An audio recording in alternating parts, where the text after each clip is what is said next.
Hello everyone, मेरा नाम संदीप है और आज हम बात करेंगे कि हम कैसे कोरोना महामारी के बीच अपने आप को स्वस्थ रख सकते हैं। देखिए, हर कोई स्वस्थ रहना चाहता है और इस कोरोना महामारी के समय में हमें स्वस्थ रहने का जो महत्व है बहुत अच्छे से समझ में आया है। देखिए, अगर हम स्वस्थ रहना चाहते हैं तो उसके लिए हमें कुछ चीज़ों का ध्यान रखना होगा। इसमें से जो सबसे महत्वपूर्ण है वो है अच्छा आहार। अगर हम अच्छा भोजन लेंगे तो हमारा शरीर भी स्वस्थ रहेगा। देखिए, हमारे शरीर को बहुत सी चीज़ों की आवश्यकता पड़ती है जिसमें से protein, calcium, fat, minerals, vitamins, इन सभी चीज़ों की जो है हमारे शरीर को आवश्यकता होती है अच्छे से वृद्धि करने के लिए। यदि हम ऐसा आहार लेंगे जिसके अंदर ये सभी चीज़ें मौजूद होंगी तो वो हमारे स्वास्थ्य के लिए बहुत ही अच्छा रहेगा। अब ये जो protein, fat, vitamin, minerals, carbohydrate, ये सभी जो चीज़ें हैं वो हमें किसी एक तरह के भोजन से नहीं मिल सकती है। हमें अलग-अलग तरह के भोजन को खाना चाहिए। फॉर एग्ज़ाम्पल, हमें वेजिटेबल्स लेनी चाहिए, हमें फ्रूट्स भी खाना चाहिए, हमें ग्रेन्स भी खाना चाहिए और हमें डेयरी प्रोडक्ट्स भी लेने चाहिए और इसके अलावा अगर जो लोग नॉन-वेज खाते हैं तो उन्हें वो भी खाना चाहिए। क्योंकि जब हम वैरायटी ऑफ फूड लेते हैं तो उनसे हमें इन सभी चीज़ों की जो मात्रा है वो अच्छे से मिल पाती है। हमें इस बात का भी ध्यान रखना होगा कि हम कम से कम प्रोसेस फूड का यूज़ करें। प्रोसेस फूड का मतलब ज़्यादा तली भुनी चीज़ों को ना खाएँ। देखिए, जब चीज़ें ओवर फ्राइड होती है तो उनकी जो न्यूट्रिशन क्वालिटी है वो डाउन चली जाती है। तो इसकी जो पोषकता है वो कम हो जाती है। फॉर एग्ज़ाम्पल, विटामिन बी और सी ये हीट सेंसिटिव होते हैं और जब हम ज़्यादा समय तक कोई चीज़ कुक करते हैं या हम फ्राई करते हैं तो उस कंडीशन में ये विटामिन्स डिग्रेड हो जाते हैं, नष्ट हो जाते हैं। तो ऐसे में विटामिन बी और विटामिन सी हम नहीं ले पाते हैं। इसके अलावा जो फ्राइड फूड होता है उसके अंदर फैट की जो अमाउंट है बहुत ज़्यादा होती है और उनके अंदर सॉल्ट की अमाउंट भी बहुत ज़्यादा होती है, जो कि दोनों ही जो है एक लिमिट से ज़्यादा अगर हम लेते हैं तो हमारे शरीर के लिए वो हानिकारक होते हैं। हमें फ्रूट्स ज़रूर लेने चाहिए क्योंकि फ्रूट्स जो हैं हम बिना कुक किए खाते हैं, तो उसको हम पकाते नहीं हैं। तो अगर हम उसको पकाते नहीं हैं तो उससे जो हमें न्यूट्रिशन मिलने वाला है वो हमको ज़्यादा अच्छी क्वांटिटी में मिल पाता है। फॉर एग्ज़ाम्पल, फ्रूट्स जो एक रिच सोर्स होता है विटामिन्स का, मिनरल्स का और शुगर्स का और एंटीऑक्सीडेंट का।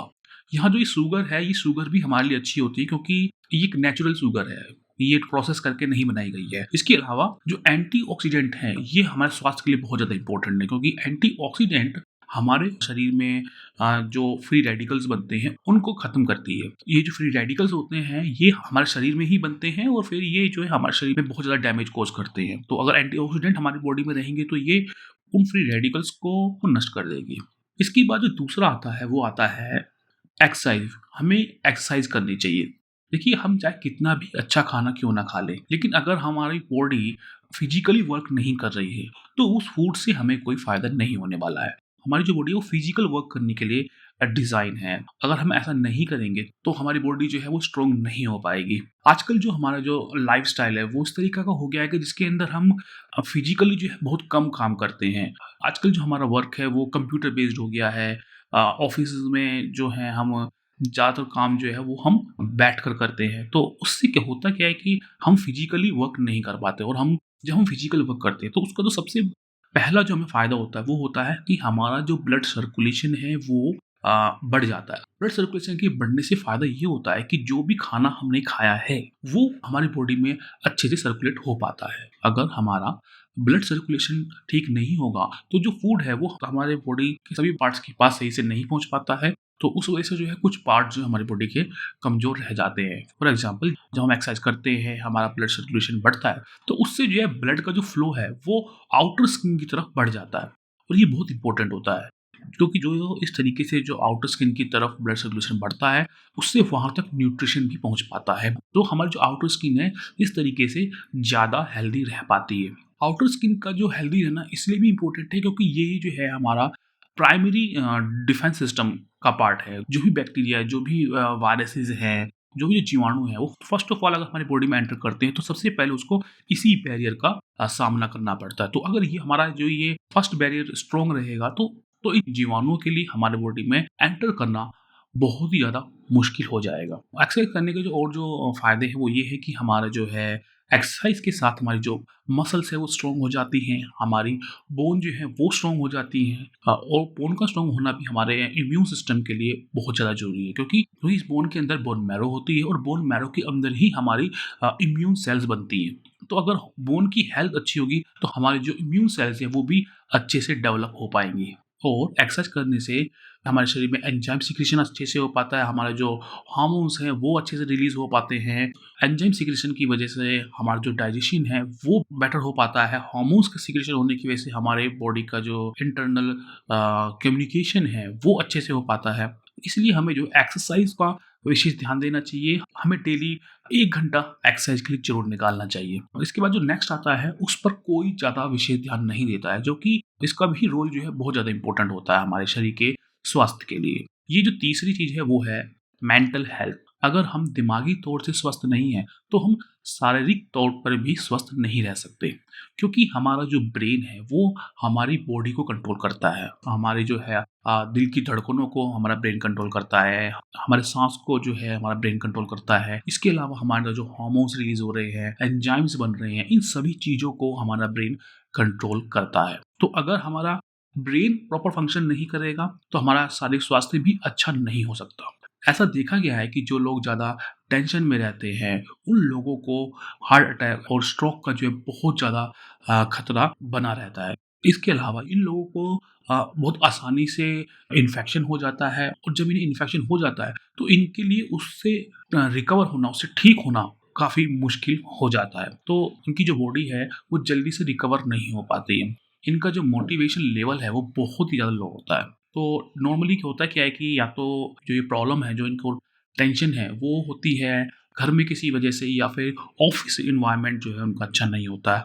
तो ऐसी कंडीशन में एक तो ऑप्शन ये बनता है कि हम ऐसे इन्वायरमेंट को ही छोड़ दें, जो कि हर बार जो है पॉसिबल नहीं हो पाता है। तो हमें एक्चुअल में सीखना चाहिए कि हम कैसे एक नेगेटिव इन्वायरमेंट में भी खुश रह सकते हैं। अगर आप ध्यान से देखेंगे तो उसी इन्वायरमेंट में कुछ लोग ऐसे भी होंगे जो लोग आसानी से रह पा रहे होंगे, वो खुश होंगे उस इन्वायरमेंट के अंदर भी। तो हमें सीखना होगा कि हम कैसे ऐसे इन्वायरमेंट में भी खुश रह सकते हैं। और हमें अपने आप में भी कुछ ऐसा बनना चाहिए कि जब हम किसी नेगेटिव इन्वायरमेंट में जाएँ, तो वो इन्वायरमेंट भी पॉज़िटिव हो जाए। मीन्स आपके अंदर से जो है पॉज़िटिव वाइब आनी चाहिए। तो अगर हम ऐसा करते हैं तो उससे ना केवल हमें फ़ायदा होगा, इससे आपके आस-पास जो लोग रहते हैं उनको भी इसका बहुत ज़्यादा फ़ायदा मिलेगा, क्योंकि उनको भी उस नेगेटिविटी से छुटकारा मिल पाएगा। इसके बाद जो नेक्स्ट आता है वो आता है कि हमें अवॉइड करना चाहिए ड्रग्स को लेना, अल्कोहल को लेना और सिगरेट को यूज़ करना, क्योंकि ये सभी चीज़ें जो है हमारी बॉडी को अंदर से जो है बहुत ज़्यादा डैमेज करती हैं। और एक डैमेज बॉडी के अंदर जीवाणु बहुत आसानी से ग्रो कर पाते हैं। जो वायरस, बैक्टीरिया, ये बहुत आसानी से जो है एक डैमेज बॉडी में ग्रो कर सकते हैं। इसी तरीके से है कि अगर हमारा जो है अगर हाथ कट जाए तो वहाँ पर इन्फेक्शन बहुत आसानी से होगा। सिर्फ इसी तरीके से जब हम सिगरेट लेंगे तो उससे होगा क्या कि हमारे जो लंग्स हैं वो डैमेज हो जाएँगे, और एक डैमेज लंग्स में बहुत आसानी से कोई भी जीवाणु हमारे अंदर आसानी से इन्फेक्शन कर पाएगा। इसके अलावा जो अल्कोहल है, जो ड्रग्स हैं, ये हमारे लीवर में बहुत ज़्यादा डैमेज कॉज़ करते हैं। तो अगर हम अपनी बॉडी को इंटरनली इतना डैमेज कर देंगे तो फिर ये जो जीवाणु है, ये जो वायरस है, बैक्टीरिया है, वो आसानी से हमारी बॉडी के अंदर ग्रो कर पाएँगे।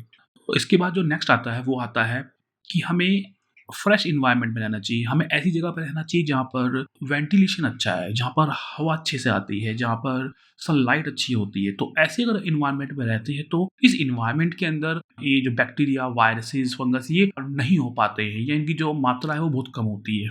जहाँ पर हवा अच्छे से आ रही होती है तो वहाँ पर ऑक्सीजन लेवल भी बेटर बना हुआ होता है, तो हमारी बॉडी को प्रॉपर ऑक्सीजन भी मिल पाती है। इसके अलावा जो सनलाइट है, इसका बहुत बड़ा रोल आता है हमारे इम्यून सिस्टम को स्ट्रॉन्ग करने में, क्योंकि सनलाइट की प्रेजेंस में विटामिन डी बनता है, और विटामिन डी हमारी बॉडी को कई तरीके से स्ट्रॉन्ग बनाता है। फॉर एग्जांपल, विटामिन डी हमारी बॉडी में कैल्शियम एब्जॉर्प्शन के लिए बहुत इंपॉर्टेंट है। ये जो फूड खा रहे हैं, जो फूड लेते हैं, उसके अंदर जो कैल्शियम होता है वो हमारी बॉडी अच्छे से एब्जॉर्ब कर पाती है जब हमारे अंदर विटामिन डी जो है वो अच्छी मात्रा में होता है। अब जो ये कैल्शियम है ये हमारे लिए बहुत इंपॉर्टेंट होता है, क्योंकि कैल्शियम से हमारी बोन डेवलप होती है। अगर हमारी बोन हेल्दी होगी तो हमारे जो बोन मैरो हेल्दी होगी, बोन मैरो हेल्दी होगी तो हमारी जो इम्यून सेल्स हैं वो अच्छे से डेवलप हो पाएँगी।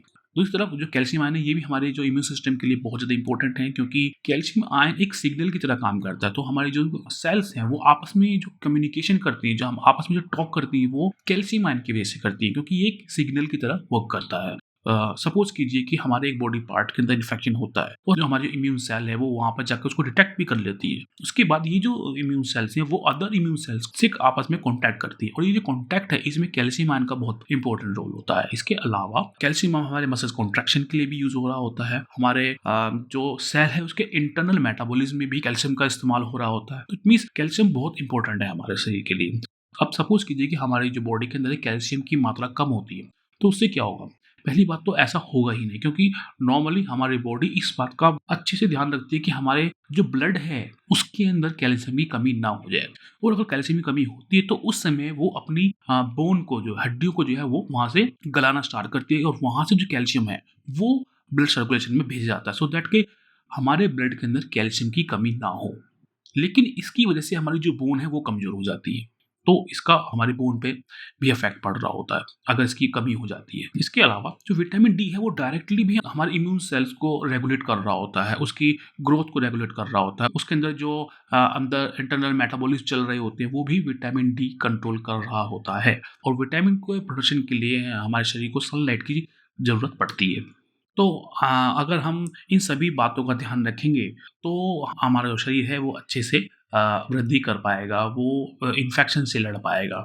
हमें क्या-क्या करना है? हमें अच्छा आहार लेना है, हमें एक्सरसाइज़ अच्छे से करनी है, हमें मेंटल हेल्थ का ध्यान रखना है, हमें अवॉइड करना है ड्रग्स को, अल्कोहल को और सिगरेट्स को, और हमें अच्छे एनवायरनमेंट में रहना है, वेंटिलेटेड एनवायरनमेंट में रहना है और सनलाइट में रहना है। तो अगर हम ऐसा करते हैं तो हमारा जो शारीरिक स्वास्थ्य है वो बहुत बेटर हो पाएगा, हम ज़्यादा स्ट्रॉन्ग फ़ील कर पाएँगे।